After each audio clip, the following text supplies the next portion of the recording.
Writing about your reading is a key part of a comprehensive literacy approach. When I think about writing about reading, our work in the new expectations for students says shorter and longer pieces of writing.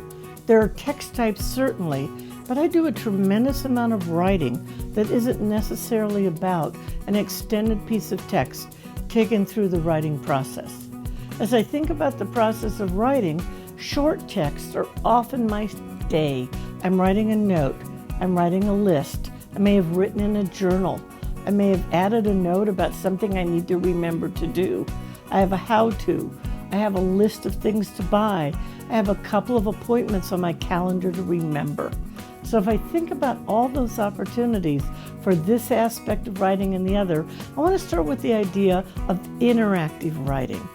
It can be called modeled writing, shared writing, or interactive writing, much like the interactive read aloud and the shared reading terms are used in the reading components of a comprehensive literacy program.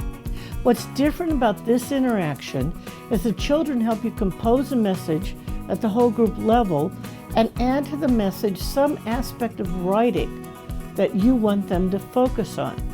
With young children, it might be letter formation, carefully taught and practiced with the whole group. It might be developing a message and how to start a sentence. By the middle grades, you can get much more complex in your sentence structure and help students move in grades 1 and 2 and 3 to book language like writing.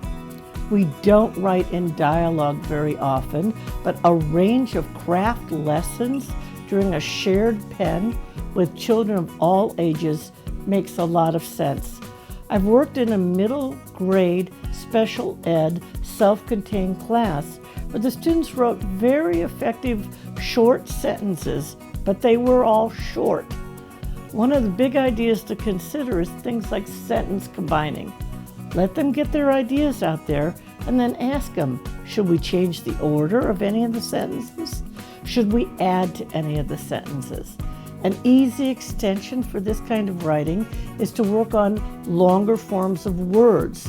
Think about your inflectional endings.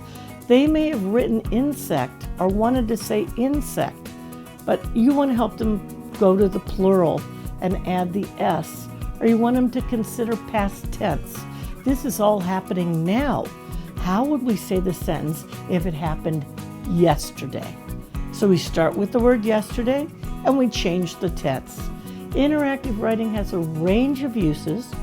Modeling might be where you start, but sharing the pen and interacting with the students to craft the message and do the writing crafted skill technique is critically helpful to developing their writing.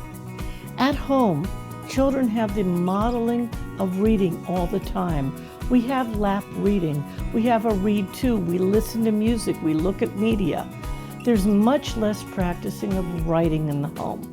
So the interactive writing is a way of sharing the pen and modeling the writing and sharing the message and contributing the written form. It's really a range of practices under the concept of interactive writing. It can be used at any grade level for short messages. It can be partner writing, where two students share the message, but it's for shorter responses to text. Oftentimes, folks may want to go through a longer piece, but that takes a tremendous amount of time.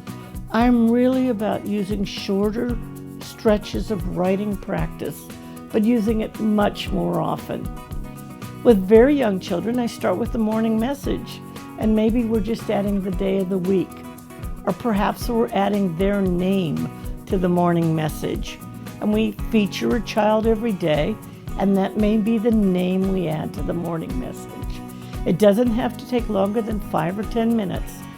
And think about how often you do short pieces of writing in your own life. Now, how can you bring that into the classroom?